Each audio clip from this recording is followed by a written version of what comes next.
Bonjour et bienvenue dans ce tutoriel sur la bonne manière de constituer son dossier de demande de remboursement de frais médicaux et pharmaceutiques, autrement dit les FMP. La toute première étape, indispensable, c'est le calcul de votre taux d'intervention. Pour cela, vous devez envoyer votre composition de ménage de l'année civile de référence ainsi que votre avertissement extrait de rôle. Pour 2025, il faut votre AER Revenu 2023 et pour l'année 2026, il faudra l'AER Revenu 2024. Vous envoyez ces documents soit par voie postale, soit par mail à l'adresse suivante bénéficiaire@ssrw.be. Si votre taux d'intervention est supérieur à 0%, alors vous êtes bénéficiaire du service social. Chaque envoi de dossier doit se faire de façon trimestrielle. Un dossier couvre une période de 3 mois. Il y a donc maximum 4 dossiers par an par bénéficiaire. Vous avez 6 mois une fois le trimestre échu pour envoyer votre demande de remboursement. Par exemple, pour le premier trimestre, du 1er janvier au 31 mars, vous avez jusqu'au 30 septembre. Si votre dossier est hors délai, il ne sera pas accepté. De quels frais médicaux et pharmaceutiques parle-t-on ? Pour commencer, on distingue 2 types de frais, les frais dits normaux et les frais dits spéciaux. Les frais normaux incluent les prestations médicales pour lesquelles votre assurance obligatoire est déjà intervenue. Le service social rembourse alors le ticket modérateur. Pour vous donner un exemple, en 2025, une consultation chez un médecin généraliste coûte 32,84 € et votre mutuelle intervient à concurrence de 26,84 €. Le solde à votre charge est donc de 6 €. C'est ce que l'on appelle le ticket modérateur. Et c'est ce montant que le service social vous remboursera, en fonction de votre taux d'intervention, bien sûr.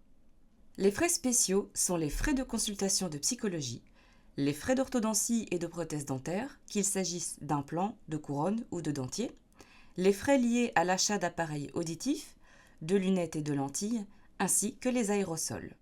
Pour tous ces frais spéciaux, ce qu'il faut retenir, c'est que le service social interviendra, qu'il y ait remboursement de votre mutuelle ou pas. Ceci étant, le service social ne pourra intervenir que si votre dossier est correctement et complètement constitué. Comment constituer son dossier ? Tout d'abord, il faut le formulaire des frais médicaux et pharmaceutiques. C'est le formulaire rouge que vous devez compléter avec vos informations personnelles en précisant la période concernée. Ensuite, pour les frais normaux, vous devez faire la demande auprès de votre mutuelle pour obtenir un relevé de prestations de soins trimestriels, en ce compris l'assurance obligatoire et l'assurance complémentaire. Sur ce document doivent figurer pour chaque prestation la date, le code INAMI, l'honoraire, le montant payé, le montant remboursé et, bien sûr, le ticket modérateur. Afin de limiter la quantité de documents et donc de faciliter le traitement des dossiers, nous n'acceptons pas les factures d'hôpital, les quittances, les attestations de soins, les reçus, etc. Nous n'acceptons que le relevé récapitulatif de la mutuelle.